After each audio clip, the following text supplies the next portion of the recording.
Well, good morning to all. I think we're good to go on the topic of harnessing innovation from Monaco. We're very lucky this morning to have a great company based in Monaco for a very long time, since 1981, giving us its testimonial. So I would like to first of all thank them for their presence. I'm Justin Highman, Deputy CEO of the Monaco Economic Board. Just to let you know, the Monaco Economic Board is the entity in charge of promoting the economy of the Principality. And our two main focuses is being of like a chamber of commerce for the Principality, with about 700 companies within our membership, companies of all sizes and sectors, and also being an inward investment agency, so trying to help entrepreneurs, investors to look at Monaco for potentially setting up a structure, an entity, relocating their entity to the Principality. Enough about the MEB. I would like also for our panelists to let us know who they are. So first of all, Mr. Peter Kutemann. Good morning. Good morning, everybody. My name is Peter Kutemann. I'm Dutch. I'm the founder and chairman of Dietsmann, that I founded 47 years ago, and established in Monaco the International Coordination Support Office since 1981. Good morning, everyone. I am Cesare Canevese, Italian by nationality. I'm the Chief Executive Officer of Dietsmann. I've been working for the firm for the last 14 years. I'm based in Monaco, while I'm traveling a lot to follow up the business in our 20 different countries, as well as new opportunities around the world. Thank you. Thank you to both of you. So first of all, the first question, let's get into the action to Cesare. As you mentioned, you've been for quite a while now at Dietsmann. Why do you feel that Monaco, the Principality of Monaco, is a great place for your line of business to be based? There's actually a number of reasons for Dietsmann to be well placed in Monaco, especially for the support and coordination office. The first one is the centrality of Monaco, also in terms of distance between our office and the headquarters of our main clients, like Total Energies in Paris and Eni in Milan. So strategically speaking, it's very, very good to be there. From a profile, from a labor market point of view, because of course in our coordination office we have all the main functions, so finance, legal, HR, but also engineering activities related to HSC and tendering. We need a variety of profile, and Monaco is able to provide all those profiles in a very good manner. And of course, by being an engineering company by definition, we also look for new technologies, and Monaco is the perfect incubator in terms of startups, but also in terms of very highly developed company in IT, cybersecurity, digital twins, and these kind of new activities that are very relevant to our business. We shall indeed be focusing on that and how you've harnessed innovation from the Principality. A question to Peter now, because not only you founded your subsidiary in 1981, the company, Dietsmann, in Monaco, you also relocated and lived since, and also launched other activities such as a family office and also philanthropic activities, and founded also the entity Monaco Impact. How do you feel also that Monaco is suited not only for your line of business, but for all those different things? I founded Dietsmann in 1977, and with technical service activities on the young oil and gas developments in the Dutch continental shelf. We had to compete with international companies who were not mandated to pay tax and social securities in the Netherlands like we were. So in order to find a level playing field, I established the office in Monaco since 1981. And thanks to the stable government, the stable regime fiscally and legally, where do we find it nowadays in the world? It has not changed in Monaco. We were able to develop our office in Monaco and develop the company into the world. In Monaco, we have now around 120 employees. And in the world, we have now around 4,500 employees working in 20 countries. So thanks to the stability of political stability and fiscal and legal stability in Monaco, we were able to grow. Also, privately, my wife and I enjoyed since a long time, in many, many decades, safety, a rich cultural life, and a cosmopolitan life in Monaco. And we are very happy in Monaco, so we are there to stay. Sounds great, thank you very much. Cesare and Peter, what strategies do you feel Monaco has implemented on the innovation side of things, notably on the energy transition and the sustainability? But for a company like ours that is based on maintenance and engineering activities, of course we are following the energy transition. That is that process that started with changing from an energy mix based on oil towards a new one that is based on natural gas and renewable source of energies.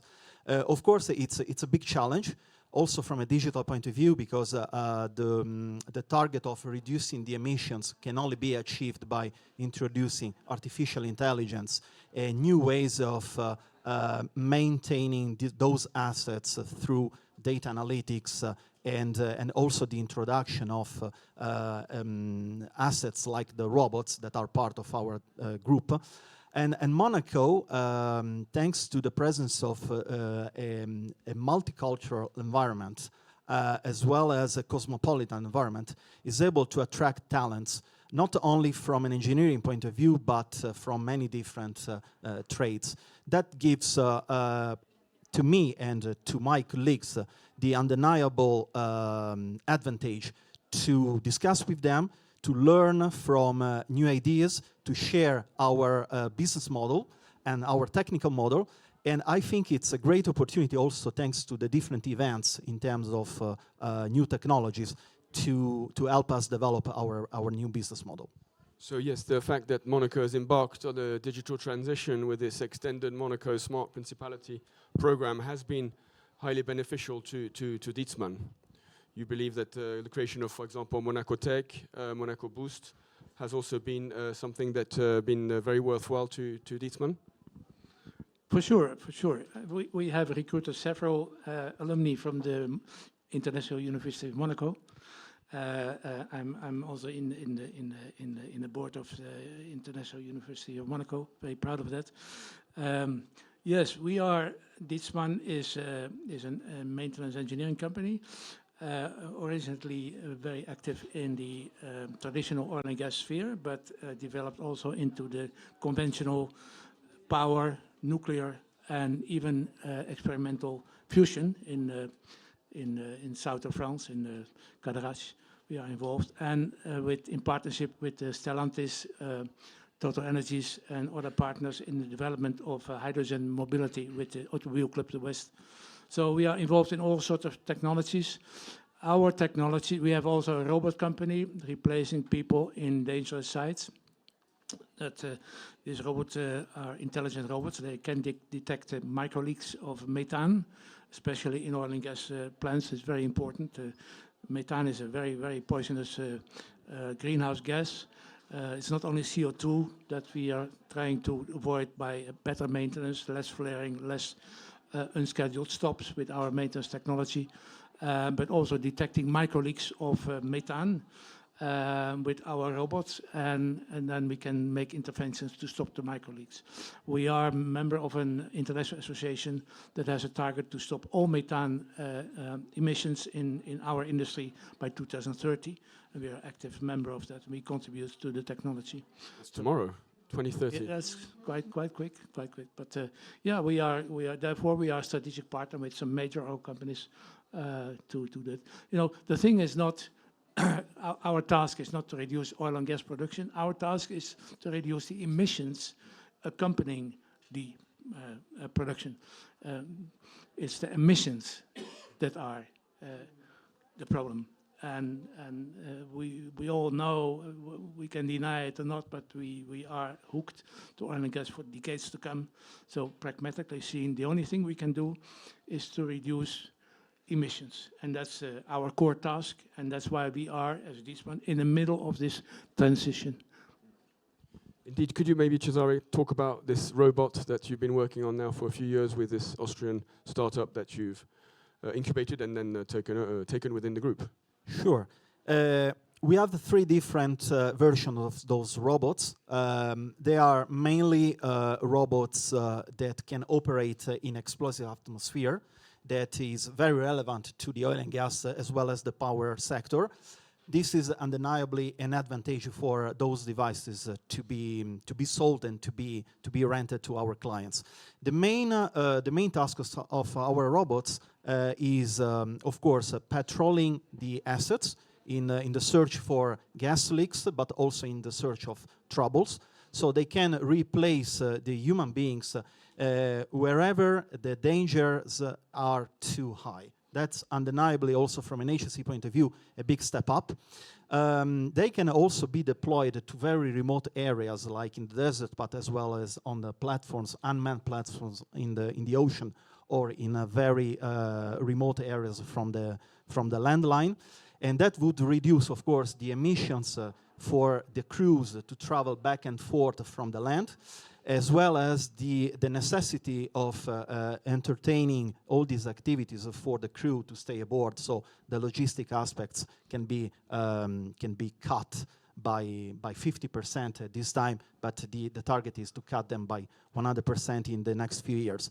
So those robots are at this time the best suitable mean to inspect those assets, to report, because they have a central process unit that can elaborate the pictures, the videos, and also the data they can collect from the surrounding environment, and then can on real time share those data with the central hub. So we have a digital picture on real time of those facilities without sending people over there.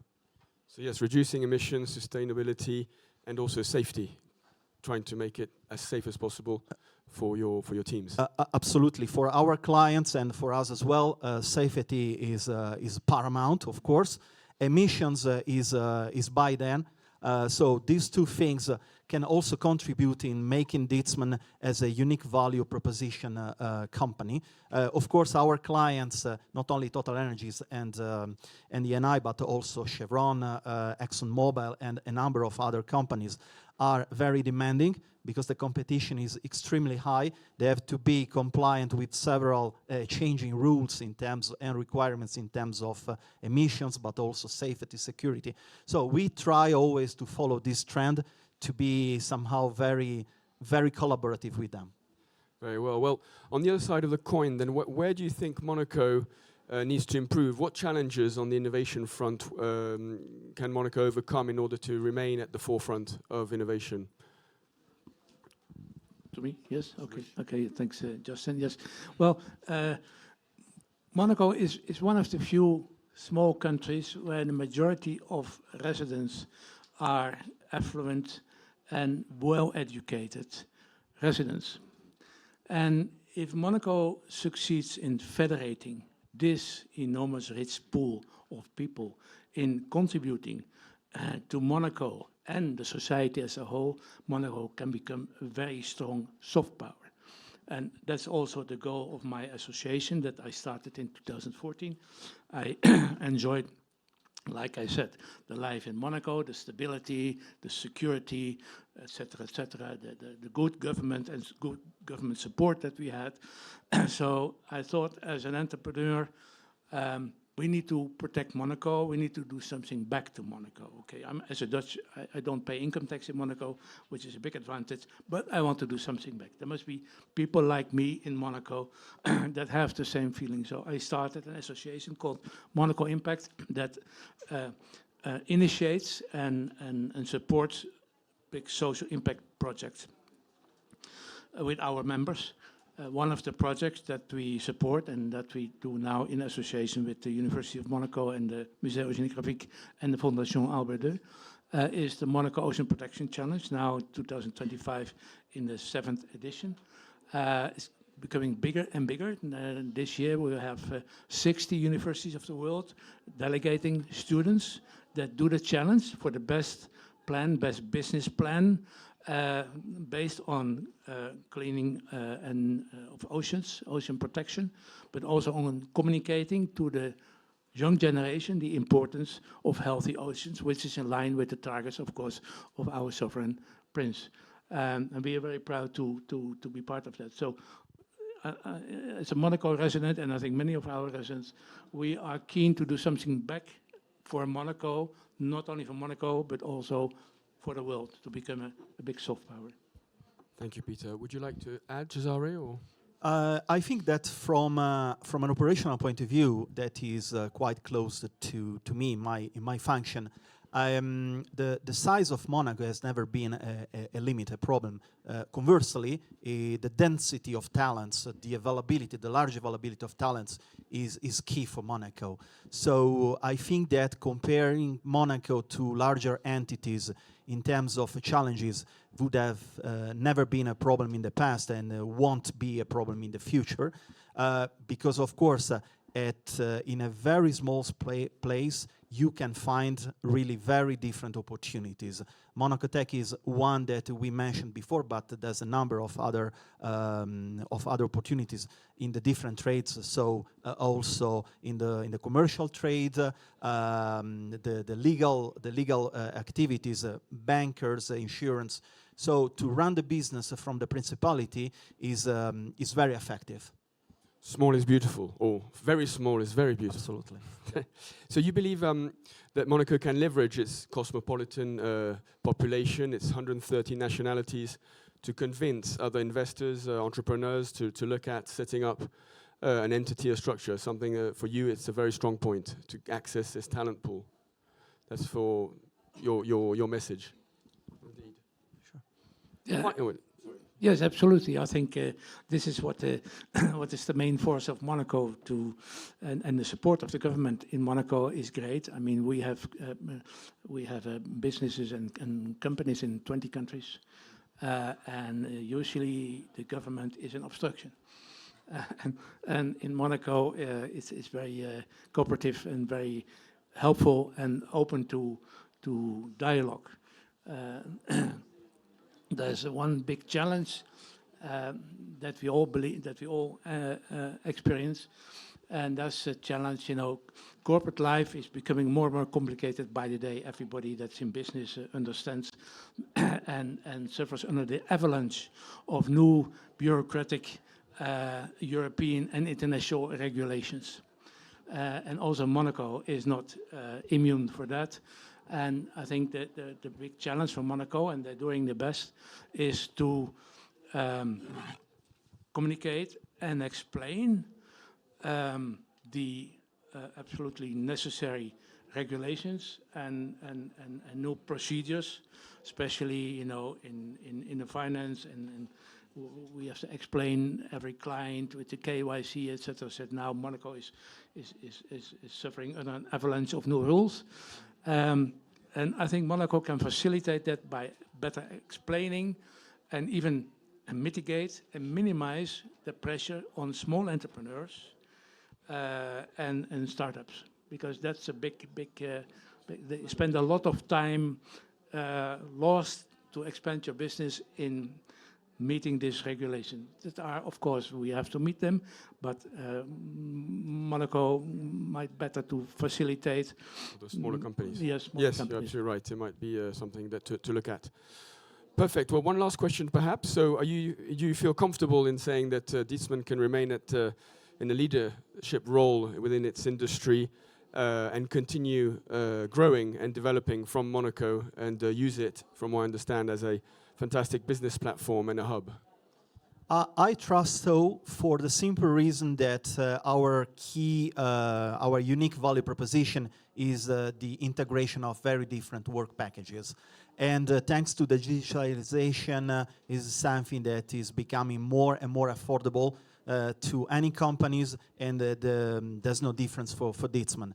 The fact that we are based in Monaco was an incredible good added value to start digitalizing the processes from Monaco. In 2024, there was a big step up in digitalizing those things.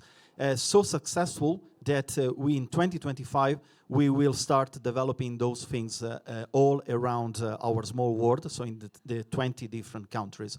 So this is something that proves that what you can do in Monaco can be replicated everywhere in the world. Thank you, Cesare. Sure. Do you want to add anything? Or? Oh, yes, I fully agree with what Cesare says. Dietsmann exists 47 years, and in our niche sector, that's unique. There's no company that has existed so long. That's the other side of sustainability. And I just want to say that in our DNA in the company, we managed to live so long because we have always in our DNA to serve 4 constituencies. That's the shareholders, that's the employees, that's the clients, and that's society as a whole. If you do not serve those 4 constituencies, all, not always at the same time, but over time, all these 4 constituencies, you're not sustainable as a company. And so. Thank you very much, Peter. Thank you, Cesare. Thank you to our speakers. We'll open to the floor if there are any questions for Peter or Cesare. Dustin Plantholt, Rob Report, Monaco. So I love Monaco myself. Talk about the ability for people to relocate. Go a little bit more into the resources available from the Monaco Economic Board of how you can support them. So it's, well, we do it always in consultation, obviously, with the Attractives Unit and the Monaco Private Label, who are obviously the partners to relocate. On the company side of things, because that's where we help. We don't help individuals. We will guide them to the right people.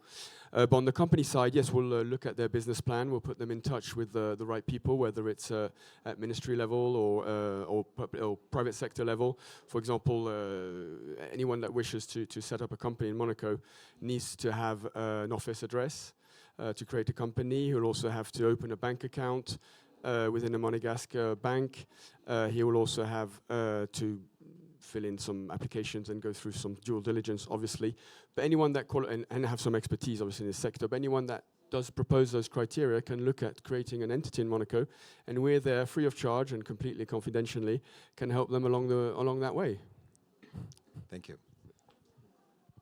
Well, I hope many people will look into setting up then. Please. Oh, sorry, who wanted to? Xavier, why not? Okay, I'm Xavier Dossaro. I am the managing partner of Gordon Blair, which is the largest law firm in Monaco. I'm not going to talk to you about my experience as a lawyer, but as an investor, because I bought that firm 20 years ago. At the time, it was a small firm, about 10 people. Now we have 40 lawyers working for us. And I'm very happy that of your message that Monaco is not only, I would say, a tax haven for ultra high net worth individuals, but also for companies. And I think that companies like yours exemplify, I would say, what is so good in Monaco. And oftentimes I deliver speeches and think that Monaco is a little known secret in terms of establishing a business, especially in the tertiary industry. However, Cesare, I heard all the good things you said about attracting talents, let's say working with the banks and the accountants, etc. For me, I would ask you, how do you, because I think for individuals, private clients, what you say is, I would say, almost obvious. You have great private banks in Monaco, you have trust companies, company service providers, blah, blah, blah. All this is perfect. And let's say the authorities are very cooperative, open-minded. You can always talk to them. There is a high level of stability, etc.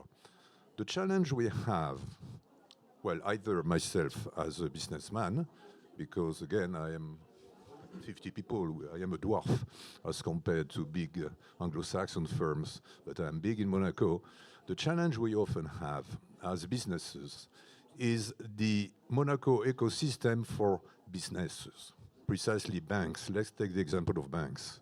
We have a great list of private banks, but when it comes to commercial banking, I'm sorry, it's very difficult. So how do you do? Because virtually the only commercial banks we have in Monaco are French banks. I mean, French, which belongs to French, okay? And I don't know how you do it. And the same question for talents. I have a problem myself, which is not, I would say, market problem, because the market is very good. A lot of, let's say, big families are moving to Monaco as a result of the, let's say, geo turmoil and the changes in taxes in the UK, etc. But my challenge is to recruit talents, because Monaco is welcoming for rich people, not paying taxes. By the way, they still pay a form of taxes in real estate, VAT, etc., but not paying direct taxes. But for people who are, let's say, middle-aged and with a great future, clearly for them it is a challenge, because housing is extremely expensive. And we have difficulties. And myself, I can tell you, I can give you my experience over the last 20 years. 20 years ago, I was able to recruit 10 people at a time, you know. I just had headhunters working for me.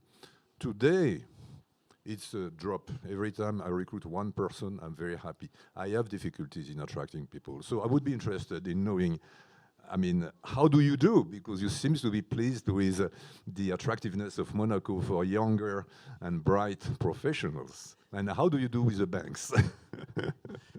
Thank you for your question. Undeniably is a challenge that we face on a daily basis. We have a quite a unique business model that is the fact that the vast majority of our people are deployed overseas. So Monaco represents the central office where you will have all the main functions, but practically the majority of the business is elsewhere.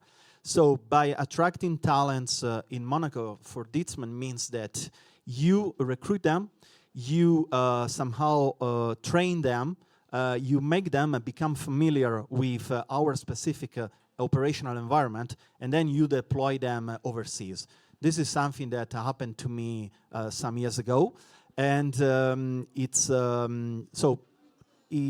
transition location for people, for talents that are supposed then to work elsewhere.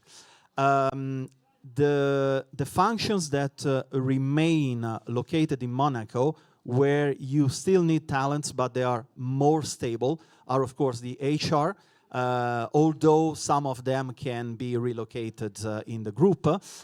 Finance, undeniably, is very specific for Monaco, but also there we have some of the guys who are deployed on a frequent basis elsewhere. And of course, the legal team. The legal team for Dietsmann is also based in the Netherlands, so we have a double team. And so the talents are either attracted by Monaco or by our headquarters in Breda.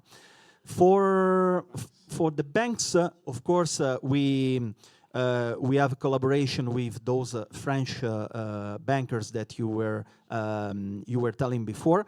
So being Monaco is also somehow the element to be in touch with them. So they come over, of course, also from an auditor point of view. They are based in Monaco, but basically they are linked to the French environment. So the proximity of the French environment in terms of banks, insurance, auditors, but also IT, because IT, Sofiane Police, is a huge hub for providing talents. I think this is an added value. The fact that the perimeter, the Monegasque perimeter, is not closed, but is open to exchanges with the French territory is undeniably a big value for Monaco and for the companies that operate inside it. Thank you. Thank you, Xavier. And I would like to mention that your first remark was exactly what we're trying to convey as a key message today, is that Monaco is also a business destination, and companies can, small and large, because Dietsmann, for example, do employ over 4,500 people in the world, can thrive in the environment. But there are always challenges. That's why we can better ourselves. And any other questions? Yeah, over here. Hello, everyone. I'm Andrea from Monaco. I'm here with SAP. with their AI think tank. They're in Sophia Antipolis. Sorry? They are based. They have an Yeah, office in SAP, Sophia Antipolis. SAP do have an office in Sophia Antipolis. I'm a board member of their AI think tank. I'm also the co-founder and CEO of an AI startup. And being from Monaco, I was born in Monaco, grew up in Monaco. I'm very proud of the principality.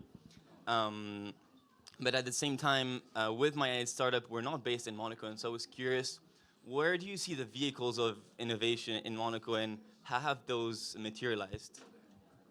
Well, I think a startup like yours should really envisage, especially with your background, perhaps setting up a subsidiary or relocating or having some kind of structure in Monaco within what we talked about earlier on, the two main innovation poles that are Monaco Tech, which is really a center of excellence for innovation, incubation, and beyond acceleration, etc., and very open for international projects. We do actually, I know, have incubated companies, startups from Nice and Sophia Antipolis in the AI field, so that's something to look at. Monaco Boost is more reserved to Monegasques and residents, but it's one way of penetrating the Monegasque market and benefiting from its internationality and access to different markets.